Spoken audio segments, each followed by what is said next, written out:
If that last example was a little bit difficult for you to hear, don't worry. We're going to have an example coming up in this video where I think the point will be made a little bit more clearly, talking about color versus like characteristic. And we're going to talk about the tape settings. So what Nebula does is it doesn't get the tape compression, but what it does give you is the tape color. Okay, so it's more of a frequency change than it is a dynamic one. And that's just the nature of the beast. And it's why if you are going in and using the tape program, you need to realize that you're not going to get that like tape saturation or tape compression.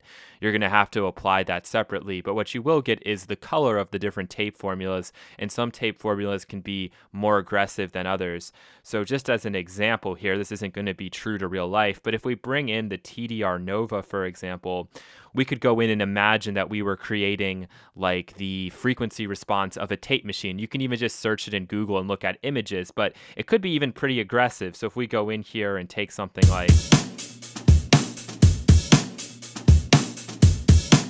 start with like some kind of high pass filter, add some kind of low end bump,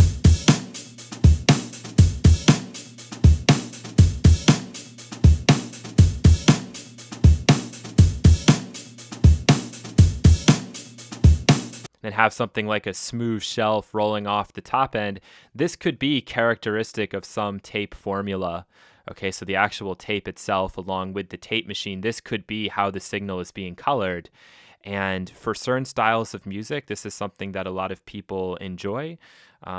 But for more maybe modern music, it may not work, or it depends on the color or type of tape that you're using, because some might do the opposite. It might give you a little bit more of like a smiley curve as opposed to what we just looked at before there, where we were actually cutting something off. So it might look more like this instead. And then we have to keep going back to the filter.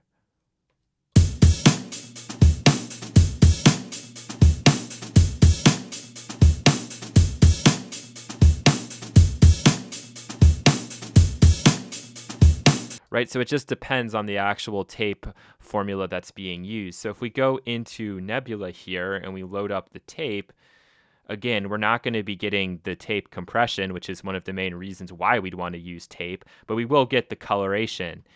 So let's just go in here and let's grab the, let's do it in real time so you can hear it. Let's use this EQ tape warm bus.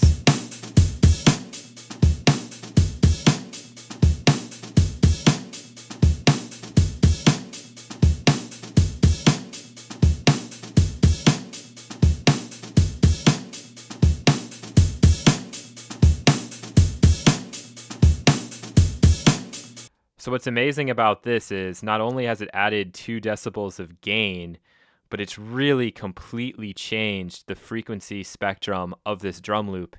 And if you're used to bright music and you like a lot of high end, something like this being applied to this drum loop, you'd feel like, my gosh, this really killed it. But for some styles of music, it might be very appropriate. And you could go in here and go to the drive and add more saturation, but by applying more drive, it's not going to like add compression. It's just adding more additional harmonics, which is actually based here in this kernel page. And 0 is max, but you could actually turn them all off if you go to 1, in which case then we're not applying any of that distortion at all. But don't worry about that too much. I'm just going to leave it on max because, you know, normally you're not going to be getting in there and worrying about that. But we can try to drive it a little bit more.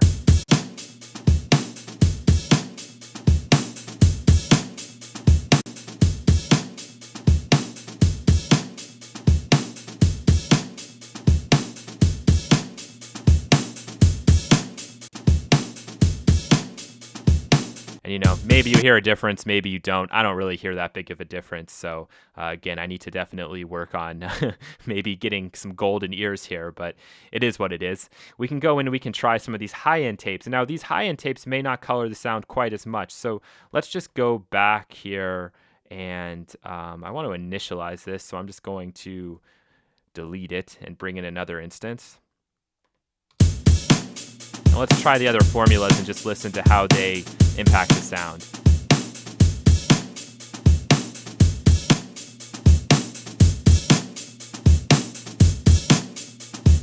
Okay, so this might be an example where A, it's just not going to work that well. B, the liquidity might be able to help us smooth this out.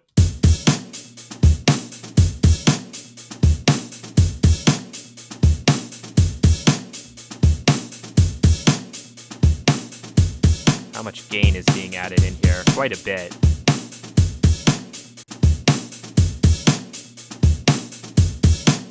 And you definitely have to be careful with this too. Some of these third-party manufacturers, to try to make their programs seem better, are going to deceive you and just add a lot of gain, which probably isn't inherent in the original at all. So just be aware of that. I'm going to make sure that we make this a fair comparison and just bring this down. And I'm going to use a tool device actually afterwards, because for me it's just easier than trying to use that control there.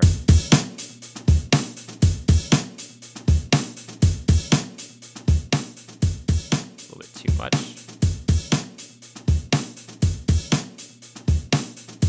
Okay, that's a little bit more fair.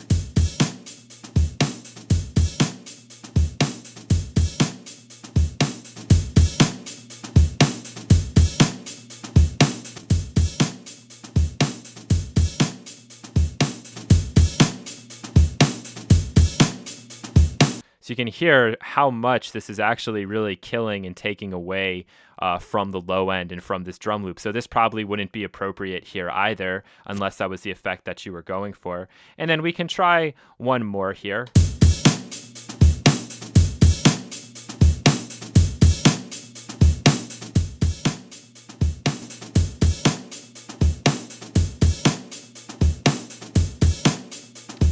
And this one's interesting because it does give us different speeds. So that's also going to impact the response. That's really the main thing.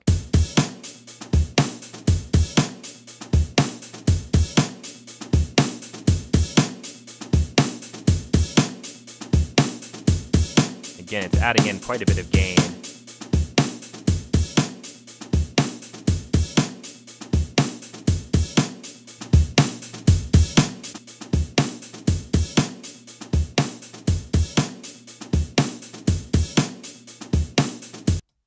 So you can hear how the tape is impacting the sound's frequency spectrum, but it's not really giving you that kind of classic tape compression, tape saturation effect that you're normally going for. So this is all about color, and you need to recognize that when you are applying, say, a tape formula to a sound. On something like a drum loop that's, full frequency, this isn't really appropriate, but on something else, it might work really well. So you just have to experiment and know when you want to try it out, and again, make that determination after the fact. Maybe this would work on something like a guitar, like an acoustic guitar that's more in the mid-range. I don't know, you'd have to experiment, but I just don't think it would work that well on this particular sound. So you have to experiment, you have to use your ears, and then ultimately use your best judgment.